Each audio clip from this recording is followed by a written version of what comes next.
Hey brothers, Scott here with the Code of Man. I know I said I'd be uploading videos every Tuesday and Friday, with the next video covering the primitive virtue of strength. That's still coming out Tuesday, so don't worry. I just came home from hunting down a tweaker and throwing her ass in jail, and then I read a few articles and watched some YouTube videos, the theme being male spaces. I felt the need to make a video about this. Male spaces are being encroached on at an alarming rate. No surprise there. There are many reasons for this, mostly dealing with female insecurities. But there are better videos out there dealing with the social issues and feminism invading our space. I'm not going to rehash that, and I'm putting up a link to Howard Dare's video discussing this, which is worth a watch. No, instead, I'm going to present a solution. We can cry and rail against what's happening all we want. So far, nothing's changed. I'm not saying we should stop trying to make huge social changes. I'm just saying my personal way is to find the solution for us men so we can remedy this problem immediately. The first problem I see is many male organizations become too big, and in doing so, subject themselves to the government's boot. The second problem I see is that men expect social change to fix the problem. We think that if we talk about the issues ad nauseum, people will notice and back out of our spaces. Fat chance. The solution comes in the fundamental unit of man, the gang. The first video I made in the Primitive Virtue series covers the gang in depth, but it's such an important concept to us as men that we will be referring to it and often finding solutions in it. I'm putting up a link to that first video. So how does the gang solve this problem? Since the gang is the unit we fall back on in the most dire circumstances, we have to acknowledge its strength. We must also be reminded that in these circumstances, the gang becomes the us, and everything else becomes the them.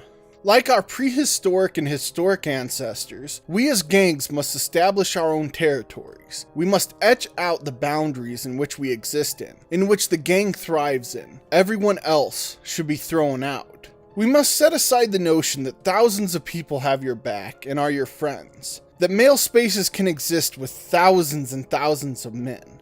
It's not true. It's not our nature to be this way. And there is no honor in a group that big. For how can you test each man's mettle in a group so large? You can't. Yes, gangs can unite for a common goal, like an army. But when hell breaks loose, the gang is what we fall back to. Small, maneuverable groups that can fight against or work together with other gangs. But never can we accept them as us. So here is the solution. We must fall back at this time to our gangs. We must work on the primitive virtues that are essential to masculinity. We must test each other in our gangs. We must push each other. We must grow as individual and as a whole. The more power your gang has, the less you'll be fucked with. When you etch out your territory, you will make it clear that those who are not welcome will be treated as such. What would happen, do you think, if every man belonged to a gang, and each gang etched out a small piece of territory and stood their ground? We'd finally have our male spaces, our places that belong to just us, and no amount of feminist whining or crying would do a damn thing. There could be no regulation. Can you imagine the government cracking down on 1 million small cells of male gangs that will stand their ground and hold to their values in the face of any danger? There'd be no stopping us. We must understand that to create social change, we must form into the strongest units, the gang. We must hold to these units. To give you a real-world example, the scariest type of illegal gang to law enforcement is the one that has no established hierarchy outside of the individual cliques. Each clique governs itself and has its own internal structure based on honor and status, which by the way falls back to the primitive virtues. They operate under a certain code, but each individual clique can move on its own. This is what men need to do.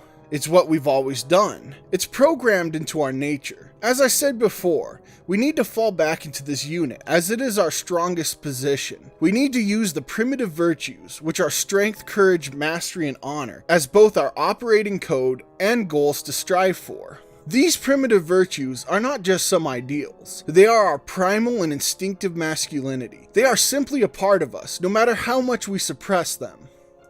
In conclusion, we need to be better men. Real, primitive, instinctive men. We need to fall back on our strengths, the gang-sized unit forged when our ancestors fought predators and hunted mammoths. When we begin to etch our space, stand our ground, and to celebrate true masculinity, nothing will stop us. If you like my content, why don't you go ahead and teabag the fuck out of those like and subscribe buttons. This video was impromptu. On Tuesday, the scheduled video, The Primitive Virtue of Strength, will come out. So stay tuned and stay strong, my brothers.